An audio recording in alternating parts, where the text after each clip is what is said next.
Hello friends, welcome to my channel. ఈరోజు నేను చెప్పే స్టోరీ చాలా భయంకరంగా అనిపిస్తుంది. కాకపోతే ఇలాంటి సంఘటనలు మన చుట్టుపక్కల ఎన్నో జరుగుతున్నాయి. ప్రతిరోజు ఎంతోమందికి జరుగుతున్నాయి. మనం స్టోరీలోకి వెళ్దాము. ఇది ఒరిస్సాలోని ఒక చిన్న గ్రామంలో.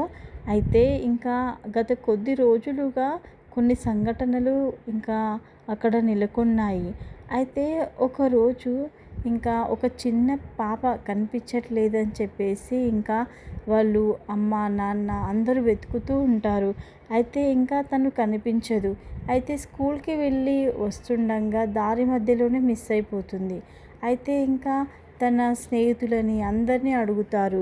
వాళ్ళ స్నేహితులు వాళ్ళ ఇంటికి వెళ్ళి కూడా మొత్తం చూస్తారు. కాకపోతే ఆ పాప ఎక్కడ కనిపించదు. చుట్టుపక్కల బాగా వెతుకుతూ ఉంటారు. వెతికినా కూడా ఎలాంటి ప్రయోజనం ఉండదు. ఆ ఊరిలోనికి పోలీసులని పిలిపిస్తారు. సాయంత్రం అయినా కూడా పాప దొరకకపోవడంతో పోలీసులు వాళ్ళు కూడా వస్తారు. మొత్తం ఎంక్వైరీ చేస్తారు. స్కూల్ నుంచి వస్తున్న పాప ఇంటికి రాలేదు, మిస్ అయిపోయింది. వాళ్ళు కేసు తీసుకొని మేము చూస్తాము, మేము పాపని వెతుకుతామని చెప్తారు. అప్పటి నుంచి వాళ్ళు స్కూల్కి వెళ్ళి ఎంక్వైరీ చేయడం స్టార్ట్ చేస్తారు. పాప వచ్చేసి 1వ క్లాస్ చదువుతుంది. వాళ్ళ క్లాస్ టీచర్కి అడుగుతారు, ప్రిన్సిపల్కి అడుగుతారు. అడిగితే లేదు, పాప వెళ్ళిపోయింది అని చెప్తారు. వాచ్మెన్ కూడా చెప్తారు, అవును వెళ్ళింది, నేను చూశాను అని చెప్తాడు. ఎందుకంటే పల్లెటూరు కావడంతో కొంచెం ప్రతి ఒక్క పిల్లలని కూడా వాళ్ళని గుర్తుపడతారు.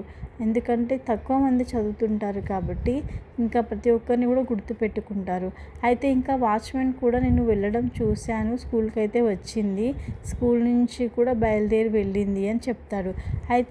అందరూ అనుకుంటారు, ఓకే అంటే దారి మధ్యలోనే ఏదో అయ్యింది అని. పోలీస్ వాళ్ళు కూడా ఎంక్వైరీ చేయడం స్టార్ట్ చేస్తారు. తను 1వ తరగతి చదువుతున్న ప్రతి పాప వాళ్ళ ఇంటికి వెళ్ళి ఎంక్వైరీ చేస్తారు. అక్కడికి కానీ ఏమైనా పాప వచ్చిందా లేదా అని ప్రతి ఒక్క విషయాన్ని అడుగుతూ ఉంటారు. ఎవరు కూడా పాప రాలేదు అని చెప్తారు. చేసేదేమీ లేక ఊరందరికీ ఊరు మొత్తం గాలింపు చర్యలను చేపడతాడు పోలీస్ వాళ్ళు. అయినా కూడా పాప అస్సలు దొరకదు. వీళ్ళకి ఒక డౌట్ వస్తుంది, పాపని ఎవరో కిడ్నాప్ చేశారు, మీకు ఎవరితో అయినా శత్రుత్వం ఉందా అని అడుగుతారు. వీళ్ళు లేదండి, అలాంటిది ఏమీ లేదు అని అంటారు. గుర్తు తెచ్చుకోండి, ఈ మధ్యలో ఎవరితో అయినా గొడవ పెట్టుకున్నారా, లేకపోతే ఏమైనా అయ్యిందా అని అడుగుతారు. లేదండి అని చెప్తారు. సరే నేను వెతుకుతాము, దొరికిన తర్వాత నేను ఇన్ఫర్మేషన్ ఇస్తామని చెప్తారు. వాళ్ళు చాలా ఏడుస్తూ ఉంటారు, చాలా బాధపడుతూ ఉంటారు. 5 రోజులు అయిపోతుంది. దాని తర్వాత అలాగే ఇంకొక ఘటన. 5వ తరగతి చదువుతున్న రాజేష్ కూడా సేమ్ స్కూల్ నుంచి ఇంటికి వస్తున్న సమయంలో మధ్యలో మిస్ అయిపోతాడు. ఇక్కడ పల్లెటూరు కావడంతో సీసీ కెమెరాస్ అందుబాటులో లేవు. అందుకని ఒకవేళ ఎలా మిస్ అయినా కూడా పట్టుకోవడం కొంచెం కష్టమే అవుతుంది. అందుకని ఈ బాబు మిస్ అయిపోయిన తర్వాత వీళ్ళు కూడా సాయంత్రం వరకు వెతికి సేమ్ మళ్ళీ పోలీస్ స్టేషన్కి వెళ్ళి కంప్లైంట్ ఇస్తారు. వాళ్ళు కూడా సరే, అబ్బాయి కొంచెం పెద్ద పిల్లవాడే కదా, తెలివి ఉంటుంది, ఫ్రెండ్స్ వాళ్ళ ఇంటికి వెళ్ళి ఆడుకుంటూ ఉంటాడు అనుకొని వాళ్ళ ఫ్రెండ్స్ వాళ్ళ ఇంటికి వెళ్ళి పోలీస్ వాళ్ళు మొత్తం ఎంక్వైరీ చేస్తారు. అయినా కూడా తను అక్కడికి రాలేడు అని చెప్తారు. ఏంటి ఇది, పిల్లలు ఎక్కడికి వెళ్తున్నారు, మిస్టీరియస్గా అనిపిస్తుంది అని బాగా ఆలోచిస్తారు. కొద్ది రోజులైన తర్వాత 2 పిల్లలు కనిపించకుండా పోతారు. వాళ్ళు ఒకే ఇంటికి చెందిన పిల్లలు, సేమ్ స్కూల్ నుంచి వస్తున్నప్పుడే కనిపించరు. మళ్ళీ స్కూల్కి వెళ్ళి ఎంక్వైరీ చేస్తారు. మొత్తం గేట్స్ ఓపెన్ చేసి ప్రతి ఒక్క క్లాస్ రూమ్, బాత్రూమ్, ప్రతి ఒక్క ఆఫీస్ రూమ్, ప్రతి ఒక్కటి చెక్ చేస్తారు. అక్కడ ఎక్కడా కనిపించదు. ఎస్ఐ చాలా సీరియస్గా ఉంటాడు ఈ కేసుల మీద. ఎందుకంటే ఏంటి ఈ పిల్లల మిస్సింగ్ కేసెస్ అనేసి ఇంకా తను ఏం చేస్తాడంటే, లేదు ఎలాగైనా సీసీ కెమెరాస్ పెట్టించాలి అని చెప్పేసి స్కూల్ బయట ఇంకా దారి మధ్యలో అలా ఊరు మొత్తంలో ఒక 50 కెమెరాలు అయితే ఇంకా సీక్రెట్ కెమెరాస్ పెట్టిస్తారు, ఎవరికి తెలియని చోట్లలో ఉంటాయి. అయితే ఇంకా తను ఇంకొకటి కూడా డిసైడ్ అవుతాడు. ఇంకా ఊరి పొలిమేరల్లో ఇంకా ఒక 5 మెంబర్స్ పోలీస్ కానిస్టేబుల్స్కి ఇంకా తను పర్మిషన్ తీసుకొని పక్క ఊరు నుంచి రప్పిస్తాడు. ఒక 1 మంత్ వరకు వీళ్ళు ఇక్కడ ఉండనివ్వండి, ఎందుకంటే ఇక్కడ అనుకోని సంఘటనలు జరుగుతున్నాయని చెప్పేసి ఇంకా పక్క ఊరు నుంచి కూడా పోలీస్ కానిస్టేబుల్స్ని రప్పిస్తారు. అయితే ఇంకా వాళ్ళు అక్కడ గచ్చి చేస్తూ ఉంటారు, అంటే ఇంకా అబ్జర్వ్ చేస్తూ ఉంటారు, ఎవరు వస్తున్నారు ఎవరు పోతున్నారు. ఇంకా ప్రతి ఒక్కరు కూడా ఆధార్ కార్డు చూపించి వెళ్ళాల్సిందే. ఊర్లోకి వెళ్ళాలంటే ఖచ్చితంగా ఆధార్ కార్డు చూపించాలి, వాళ్ళ పేరు రాసి వెళ్ళాలి. అలాగే బయటికి వెళ్ళేటప్పుడు కూడా అయితే ఎక్కడికి వెళ్తున్నారో కూడా చెప్పాలి. అయితే ఇలా బాగా స్ట్రిక్ట్గా ఉందన్నమాట. అయితే ఇంకా సరే తప్పిపోయిన పిల్లలు అసలు ఎక్కడికి వెళ్ళారు ఏమీ కూడా సమాచారం లేదు. కనీసం ఎవరికన్నా కనిపించారా వీళ్ళు అంటే ఎవ్వరికీ కనిపించలేదు. అయితే ఇంకా కొద్ది రోజుల తర్వాత ఇంకా అలాగే ఒక బాబు మిస్ అయ్యాడని చెప్పేసి ఎస్ఐ గారికి ఇంకా వస్తుంది. అయితే ఇంకా ఎస్ఐ ఏం చేస్తాడంటే, సరే స్కూల్ దగ్గర నుంచి ఉన్న సీసీ కెమెరాస్ మొత్తం చెక్ చేయండి, ఆ రోడ్డు వరకు ఆ బాబు ఎక్కడెక్కడికైతే వెళ్తున్నాడు, ఎక్కడెక్కడైతే సీసీ కెమెరాస్ అవైలబుల్గా ఉన్నాయో అవి మొత్తం చెక్ చేయాలని చెప్పేసి ఇంకా చెప్తాడు. అప్పుడు ఇంకా అందరూ కలిసి సీసీ కెమెరాలు చెక్ చేయడం స్టార్ట్ చేస్తారు. అయితే ఆ బాబు ఇంకా నడుచుకుంటూ వెళ్తుంటాడు. అయితే అప్పటి వరకు కూడా తన పక్కన నడుచుకుంటూ వెళ్తున్న బాబు ఇంకా ఇద్దరు ఫ్రెండ్స్తో కలిసి వెళ్తుంటాడు. దాని తర్వాత ఒంటరిగా ఇంకా నడుచుకుంటూ వెళ్తున్న టైంలో పక్కన ఎవ్వరు ఉండరు. అయితే అక్కడికి ఒక అతను సడన్గా వచ్చి ఇంకా తను ఒక క్లాత్లో ఆ బాబుని చుట్టుకొని తన బండి మీద పెట్టుకొని స్పీడ్గా అక్కడి నుంచి వెళ్ళిపోతాడు. అయితే ఇంకా ఆ బండి ఎవరిది, ఆ మనిషి ఎవరు అనేసి మొత్తం ఎంక్వైరీ చేస్తూ ఉంటారు.